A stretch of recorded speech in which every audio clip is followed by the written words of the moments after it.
Hey there, greetings everybody. Welcome to Prog Monster. My name is Murph. I am the host of this show, a show dedicated to progressive rock and other forms of rock music. So we're back with Monday night. It's Monday night's look back at a classic rock album, and I chose to do this one this week. Hawkwind's Worrier on the Edge of Time. This is so good, I have to say. Maybe my favorite of their albums. Pretty close. And it's been around about 5 months on my playlist, but I still think it's a better album than the other one. Although, that one's great too. But anyways, this album was released on May the 9th, 1975. It's about 47 minutes in length. Recorded at Rockfield Studio and Monmouth Studio. But I think it was assembled, if my understanding is correct, I think it was assembled in the Olympic Studios in London, UK. So it's about, like I said, it's about 47 minutes, 48 minutes long. So longer than a lot of albums at this time period. A little bit long, but I actually don't mind the length of this one. I think it's really good. I could do without the last track. So if you took the last track off, it's probably like 42, 43 minutes. So then it's probably perfect. This was was on the United Artists for UK and Europe, on the Atco label for USA, and on the Liberty for Japan. Produced by Hawkwind too. So appearing on here, I'm going to use my glasses. I didn't write them. I decided that they have a nice kind of setup here for the who's on the album. So you've got Derek Brock doing guitars, synthesizers, bass guitar on tracks number 4, and vocals on tracks number 1, 4, 5, and 10. Then you've got Nick Turner doing tenor and soprano saxophones. He does flute. He does vocals on tracks 6 and 9. And you've got Lemmy on bass guitar. I do believe Lemmy actually sings on the extra track, which is ironically called Motorhead. His last track with the group called Motorhead. Yeah. That's very ironic. Then you got Simon House, who played mellotron, moog, piano, and synthesizers, and violin on the album. Simon King on drums and percussion, and Alan Powell on drums and percussion as well, with Mike Moorcock doing vocals on tracks number 2 and 8. I believe Mike also wrote a large percentage of the lyrics on this album, so it's kind of a theme album in which he does the writing. I think it's based on one of his novels. Sorry, I'm just trying to look here. So anyways, what else do I want to tell you? Yeah, there's also one other thing that I found interesting, because this is one of my more favorite album covers out there. I love it. Very science fiction. It's almost like a book when you open it, right? And this was produced by, I wrote this guy's name, but I think I kind of screwed up the writing part. So it's Barrio Bubbles. And when they originally did it, he went under the pseudonym of Eddie Brash. And then Peter Tubbs went under the pseudonym of Comante Pierre Delamorine. I think that's how you say it. Anyways, I'm not sure where they put the pseudonyms on there, but at any rate, they did. So this has basically 10 tracks, plus you have the bonus track on this particular CD, which is Motorhead, which is the last song that Lemmy performed on, and they kicked them out about a day after the album came out. And it's kind of funny that that was the last one he did. It's called Motorhead. So anyways, you have 10 tracks on here. The opening track, Assault and Battery, The Golden Void. One of my favorite Hawkwind tracks, maybe my favorite Hawkwind track. Absolutely killer track. I absolutely love it. I did make a few little notes just to trigger me.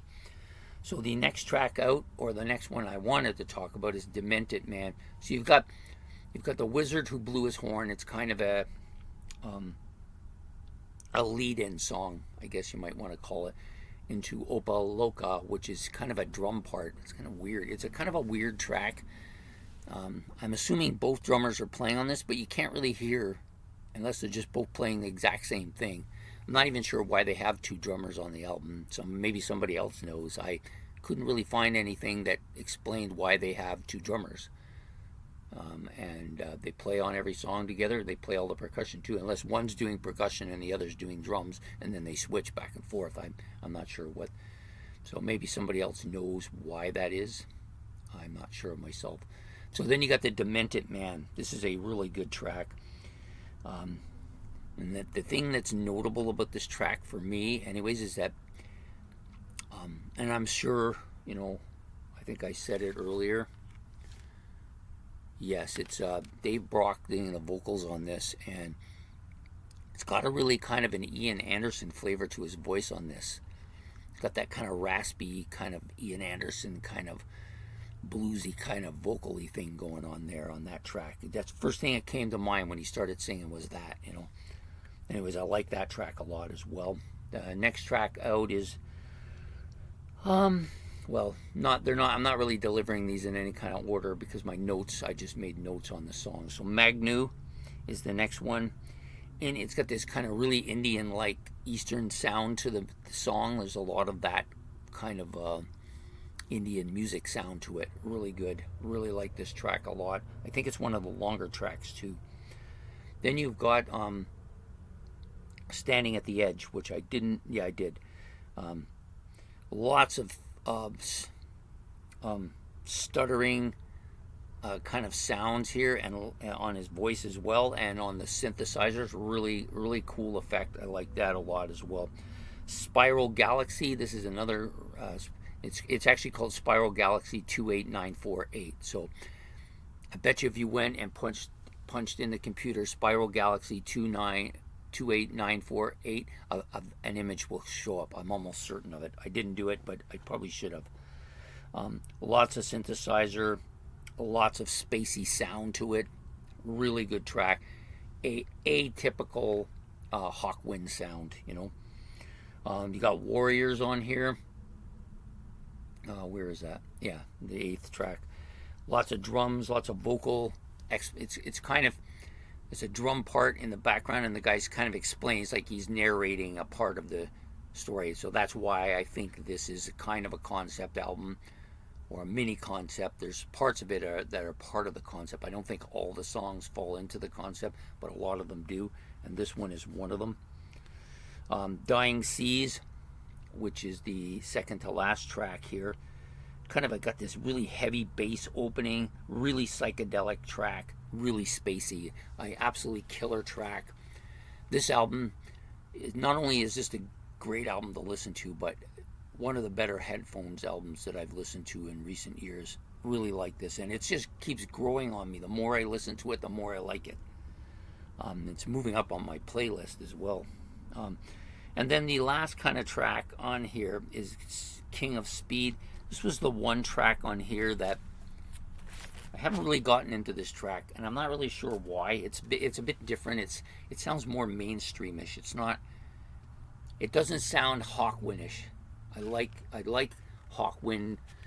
They're very consistent in their sound. It doesn't vary too far from any wave, and there's lots of the things in there that I like by this band. And yeah, this is a dynamite album. I think if you're going to get into Hawkwind, you've gotten into prog, now you want to get into different aspects of prog. This is a good album to start out with. Mind you, wouldn't go wrong with the Hall of the Mountain Girl either. I just like this one a little bit better, and I'm not really sure why, but I do. I think it's a little bit clearer sounding. Maybe it's just me, but absolutely killer album. Love it. So there you have it. So today's album, Hawkwind's Worrier on the Edge of Time, their 5th studio album from 1975. I hope you liked this episode. If you did, please hit the like and subscribe buttons. That's much appreciated. Do not forget to put any comments about the albums down below, or anything that I said that you think maybe I'm not getting the full range of it, or I don't understand some aspect of it. You can put that down there. And don't forget to hit the notification bell. And we will see you next week on Monday night's Look Back at a Classic Rock Album, when we'll be featuring another album. So take care and have a good one.